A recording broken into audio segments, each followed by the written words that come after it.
Covering news where you live. This is 5 News.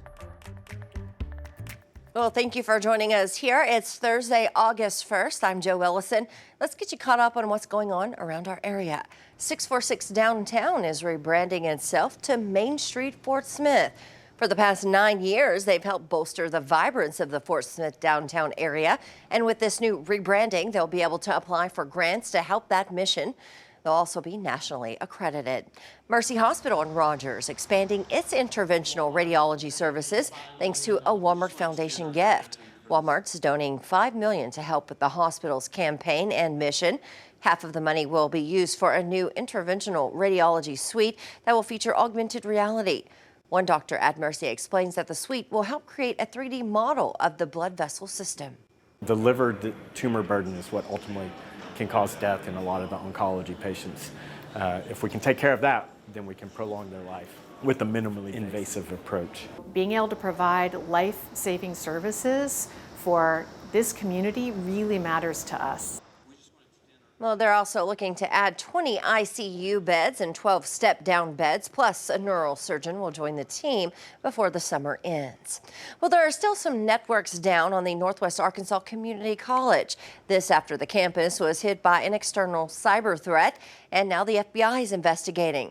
5 News reporter Jacob Luthi explains the impact this may have on students. It did disrupt some finals, but we were able to communicate with those students and inform them. Tuesday morning, NWACC says its IT department detected an external cyber threat to its networks, forcing an entire system shutdown. A student can't access NWACC-provided email. They cannot access our Canvas, our learning management system, and then they cannot access their individual portal where you go in and add and drop courses. Justin White, Vice President of Student Affairs, adds this threat has the potential of being a ransomware attack. Some of our staff received a notification that came through our public network printers, but basically they were asking for money in exchange for access to our data, and no money has been paid. Scott Anderson with the Forge Institute, a company that provides security training on emerging technology, says having a good backup is necessary to fight cyber attacks. If there's ransomware and you are not paying, then you have to have good backups and you have to have recovery plans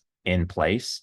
And those plans need to be practiced. White adds there is zero indication the core network of records was accessed. Our core system that holds our student data, our student records, our faculty and staff information, that is on the cloud and it is secured. And as the college works to clear any further potential threats to its system, the school is working with students to make sure their needs are met. We are committed to working with students. That's what we do. Northwest Arkansas Community College puts community and students first. We have staff on campus to greet students, to answer any questions. Well, fall classes begin August 19th for those guys. All right, let's send it over now to Zach for a check of today's weather. Zach, it looks like it's just getting hotter.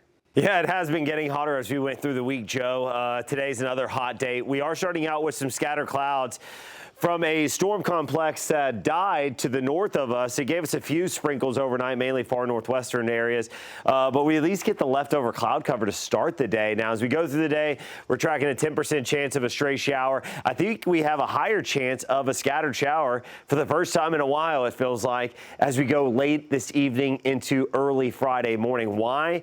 Our pattern is changing a little bit. The heat dome that's been parked over top of us, heating us up through the week, as Joe said, that is shifting out towards the west, opening the door for a weak summer front to come in this evening and overnight, give us a chance for some scattered showers.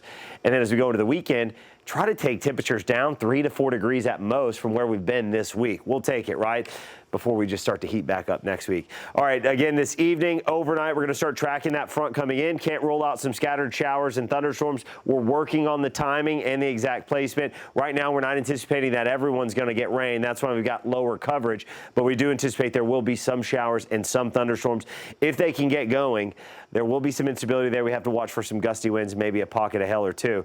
On the flip side, again, we're still tracking the heat for today. Highs in the 90s to near 100 in the River Valley. You factor in the mugginess, it'll feel like 105 to 113. In the River Valley, it'll feel like 104 to 108 in Northwest Arkansas. All right, thank you, Zach. Well, the election is less than 100 days away. Here are some dates to know. The election itself is on November 5th. The last day to register to vote in Arkansas, October 7th, and you can request a mail-in ballot from now until October 7th. Two initiatives are close to ending up on the November ballot. First, the group pushing the amendment to expand medical marijuana in Arkansas is getting another 30 days to collect more signatures. They now have until Friday, August the 30th, in hopes to make that on the ballot. And a casino proposal has been approved. If voters back it at the polls, it will require a special election to be held before a new casino is awarded a license and then built in any Arkansas county. You can read more about this and all the proposed Arkansas amendments on our website, 5newsonline.com. Well, thank you so much for joining us here today for the latest news and weather where you live. Join us again tomorrow right here for more.